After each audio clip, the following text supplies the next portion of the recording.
Hi friends, welcome to Jo's சமையல். இன்றைக்கி இந்த வீடியோவில் சில்லி இட்லி எப்படி பண்ணுறதுன்னு பார்க்கலாம் ஃப்ரெண்ட்ஸ். ஒரு ஒரு 7 இட்லி இந்த மாதிரி க்யூப் சைஸாக கட் பண்ணி வச்சுருக்கேன். நம்ம இட்லி ஃப்ரெஷ்ஷாக தான் இட்லி ஃப்ரெஷ்ஷாக பண்ணும்போது செய்யணும்னு அவசியம் இல்லை ஃப்ரெண்ட்ஸ். மீதி இட்லி இருக்கும் பார்த்திங்கன்னா, நம்ம காலைல சுட்ட இட்லி மீதி நைட்டு மீறும் இல்லையா? ஸோ அந்த மாதிரி நம்ம இந்த மாதிரி இட்லி மஞ்சூரியன் பண்ணிக்கலாம், அதாவது சில்லி இட்லி பண்ணிக்கலாம். ஸோ இப்போ நான் க்யூபாக கட் பண்ணி வச்சுருக்க இட்லியை எண்ணெயில் நல்லா பொரிச்சு எடுத்துக்க போகிறேன். நல்லா கோல்டன் ப்ரௌன் கலரில் பொரிச்சு எடுத்துக்கணும். இந்த ரெசிபி பார்த்திங்கன்னா ரொம்ப ரொம்ப ஈஸி அண்ட் ரொம்ப டேஸ்டியாக இருக்கும். ஒரு டிஃப்ரெண்ட் ஸ்டைலாக இருக்கும் சாப்பிடும்போது. நம்ம சும்மா இட்லி ஆஸ் யூஷுவல் சட்னி தொட்டு சாப்பிடுவோம், அப்புறம் நிறைய சாம்பார் தொட்டு சாப்பிடுவோம். பட் ஆனால் என்றைக்காவது ஒரு நாள் இந்த மாதிரி நம்ம செஞ்சு சாப்பிட்டோன்னா ரொம்பவே டேஸ்ட்டு சூப்பராக இருக்கும் ஃப்ரெண்ட்ஸ். ட்ரை பண்ணி பாருங்கள். கொஞ்சமாக தேவையான அளவு ஆயில், இந்த இட்லி ஃப்ரை பண்ணி எடுக்கிற அளவுக்கு கொஞ்சமாக ஆயில் எடுத்துக்கிட்டு க்யூபாக கட் பண்ணி வச்சுருக்க இட்லியை இந்த மாதிரி போட்டுக்கோங்க. போட்டு நல்லா ஃப்ரை பண்ணி எடுக்கணும். நீங்கள் ஒரு 2 மினிட்ஸ் விட்டுட்டு அதுக்கப்புறம் ஃப்ரை பண்ணி விட்டிங்க அப்படின்னா உங்களுக்கு நல்லா கோல்டன் ப்ரௌன் கலரில் வந்துடும். அதுக்கப்புறம் நம்ம இட்லி வெளியே எடுத்துக்கலாம். ஸோ அது வரைக்கும் சிம்லேயே வச்சு நம்ம நல்லா ஃப்ரை பண்ணி விடணும். இதுக்கு இன்க்ரீடியன்ஸ் பார்த்திங்கன்னா அதிகமாகலாம் தேவைப்படாது. ஜஸ்ட்டு ஒரு ஒரு பெரிய சைஸ் வெங்காயமும், அதுக்கப்புறம் ஒரே ஒரு குடமிளகாய் தான் நான் அரைஞ்சி வச்சுருக்கேன். வேறு ஒன்றுமே நான் அரைஞ்சி வைக்கல. இது மட்டும்தான். அப்புறம் க்ரீன் சில்லி நமக்கு காரத்துக்கு ஏற்றாப்புல நான் அரைஞ்சி வச்சுருக்கேன் ஃப்ரெண்ட்ஸ். அவ்வளோதான். ரொம்ப ரொம்ப சிம்பிளான ஒரு ரெசிபி, ரொம்ப டேஸ்டியான ரெசிபி. கண்டிப்பாக ட்ரை பண்ணி பாருங்கள் டைம் இருக்கும் போது. இப்போ இட்லி நல்லா ஃப்ரை ஆகிட்டுருக்கு. கலர் சேஞ்ச் ஆகிற வரைக்கும் நம்ம வெயிட் பண்ணலாம்.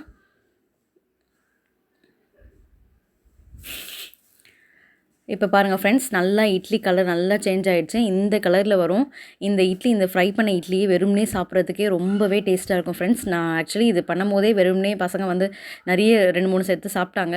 ஸோ அந்தளவுக்கு டேஸ்டியாக இருக்கும். ஒரு ஃப்ரைட் இட்லி மாதிரி சூப்பராக இருக்கும் ஃப்ரெண்ட்ஸ். இந்த மாதிரி நல்லா 2 பேட்சாக இந்த மாதிரி எடுத்து வச்சுட்டேன்.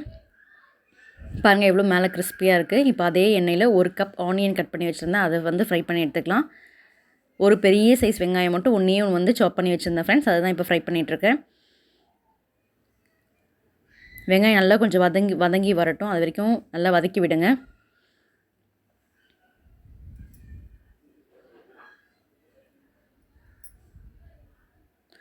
இஞ்சி பூண்டு பேஸ்ட் 1 ஸ்பூன் அளவுக்கு ஆட் பண்ணிக்கலாம். ஒரு நீட்டு பச்சை மிளகா குட்டி குட்டியாக சாப் பண்ணி கட் பண்ணி வச்சுக்கோங்க. அதை ஆட் பண்ணி நல்லா ஃப்ரை பண்ணி எடுத்துக்கோங்க.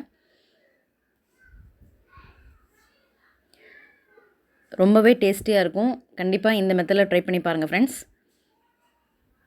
ஸோ வெங்காயம், பச்சை மிளகா, இஞ்சி பூண்டு பேஸ்ட் நல்லா ஆயிலில் வதங்கிட்டுருக்கு.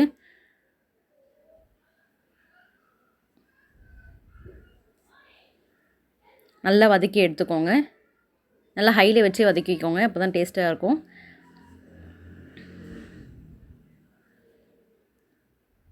இப்போ குடமிளகா 1 கட் பண்ணி வச்சுருந்தேன், அதையும் கட் பண்ணி அதாவது சேர்த்து வதக்கிக்கோங்க. ரொம்ப பொடிசாக கட் பண்ணணும்னு அவசியம் இல்லை ஃப்ரெண்ட்ஸ். கொஞ்சம் க்யூப் சைஸ் இருந்தாலே ஓகே தான். அப்போ தான் சாப்பிட்றதுக்கு உங்களுக்கு நல்லாயிருக்கும். ஸோ வெங்காயம், குடமிளகா நல்லா வதக்கி எடுத்துக்கோங்க. இப்போ நம்ம சாஸஸ் ஒன்று ஆட் பண்ணலாம். இந்த ரெசிபிக்கு பார்த்திங்கன்னா சாஸ் தான் முக்கியமான ஒரு இன்க்ரீடியன்ட் சொல்லலாம் ஃப்ரெண்ட்ஸ். அதுதான் டேஸ்ட்டு சூப்பராக உங்களுக்கு டேஸ்ட் ஏற்றி கொடுக்கும். ஸோ சாஸ் கண்டிப்பாக ஆட் பண்ணிக்கோங்க, மிஸ் பண்ணிடாதீங்க. ஒரு 2-3 வாட்டி நல்லா வதக்கி விடுங்க. ஸோ தட் குடமிளகாவோட பச்சை ஸ்மெல் போனதுக்கப்புறம் நீங்கள் சாஸ் ஆட் பண்ணிக்கலாம். இதுக்கு சாஸ் ஆட் பண்ணால் மட்டுமே தான் ஃப்ரெண்ட்ஸ் டேஸ்ட் நல்லாயிருக்கும். இல்லைனா சிம்பிளாக தான் இருக்கும் நம்ம சாப்பிட்ற மாதிரி. ஸோ கொஞ்சம் நல்லா வதங்க வரைக்கும் நல்லா வதக்கி விட்டுக்கோங்க. ஃப்ளேம் மீடியம் டு ஹையில் வச்சு வதக்கி விட்டுக்கோங்க.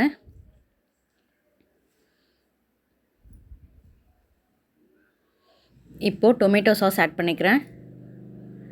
சோயா சாஸ் ஆட் பண்ணிக்கிறேன். சும்மா 1 spoon soya sauce, 1 table spoon tomato sauce and 1 table spoon chilli sauce இங்கே ஆட் பண்ணிக்கிறேன். ஆட் பண்ணி நல்லா மிக்ஸ் பண்ணி விடுங்க. உங்களுக்கு இன்னமும் நல்லா க்ரீமியாக வேணும் அப்படின்னா நீங்கள் டொமேட்டோ சாஸும் சில்லி சாஸும் கூட நீங்கள் இன்னும் எக்ஸ்ட்ரா ஆட் பண்ணிக்கலாம். பட் ஆனால் சோயா சாஸ் கொஞ்சமாக ஆட் பண்ணிக்கோங்க. ஏன்னா நிறைய ஆட் பண்ணிட்டீங்கன்னா அந்த ஃப்ளேவர் உங்களுக்கு ரொம்ப அதிகமாக இருக்கும். இப்போ 1 ஸ்பூன் கார்ன்ஃப்ளவர் தண்ணியில் கரைச்சி இப்போ ஆட் பண்ணிகிட்ருக்கேன். ஸோ தட் உங்களுக்கு திக்னஸ் கொடுக்கும். ஸோ நல்லா பைண்ட் ஆகி வரும் இட்லியோட உங்களுக்கு இந்த மசாலாலாம். அதுக்காக நான் அந்த மாதிரி சேர்க்குறேன். இப்போ நம்ம ஃப்ரை பண்ண இட்லி எல்லாமே ஆட் பண்ணி நல்லா மிக்ஸ் பண்ணி எடுத்துக்கலாம். அவ்வளோதான் ஃப்ரெண்ட்ஸ், நம்மளோட சிம்பிளான ஒரு டின்னர் ரெசிபி நமக்கு ரெடி ஆகிடுச்சு. இது டின்னருக்கும் சாப்பிட்லாம், மார்னிங்கும் சாப்பிட்லாம், அண்ட் ஈவினிங் ஸ்நாக்காகவும் நம்ம எடுத்துக்கலாம். ரொம்ப ரொம்ப ஈஸியான ஒரு ரெசிபி. நல்லா ரொம்ப ஈஸியாக இருக்கும். நீங்கள் லைட்டாக உப்பு ஆட் பண்ணால் போதும். ஏன்னா ஆல்ரெடி இட்லியிலே உப்பு இருக்குது. ஸோ லைட்டாக அந்த வெங்காயத்துக்கும் அந்த குடமிளகாவுக்கு தேவையான உப்பு மட்டும் ஆட் பண்ணால் போதும் ஃப்ரெண்ட்ஸ். பாருங்கள் எவ்வளோ டெம்ப்டிங்காக எவ்வளோ சூப்பராக இருக்குது பாருங்கள் ஃப்ரெண்ட்ஸ். ஸோ அவ்வளோதான். ஸோ லாஸ்ட்டாக கொஞ்சமாக பெப்பர் பவுடர் மேலே தூவி விட்டுக்கலாம். ஸோ ஃபைனலாக நம்மளோட சில்லி இட்லி அல்லது சில்லி இட்லி மஞ்சூரியன் சூப்பராக ரெடி ஆகிடுச்சு ஃப்ரெண்ட்ஸ். கண்டிப்பாக இந்த ரெசிபி உங்கள் எல்லாருக்குமே பிடிச்சிருந்துருக்குன்னு நினைக்கிறேன். பிடிச்சிருந்தால் இந்த வீடியோக்கு ஒரு லைக் கொடுங்க. உங்கள் ஃப்ரெண்ட்ஸ் அண்ட் ஃபேமிலிஸ் கூட ஷேர் பண்ணுங்கள். இன்னும் என் சேனலை சப்ஸ்கிரைப் பண்ணலை அப்படின்னா இந்த வீடியோக்கு கீழே இருக்க ரெட் கலர் சப்ஸ்கிரைப் பட்டனை ப்ரெஸ் பண்ணிக்கோங்க ஃப்ரெண்ட்ஸ். கூடவே பெல் ஐக்கான் வரும், அதில் ஆல் அப்படின்ற ஆப்ஷன் கிளிக் பண்ணி வச்சுக்கோங்க. தேங்க்ஸ் ஃபார் வாட்சிங். தேங்க்யூ.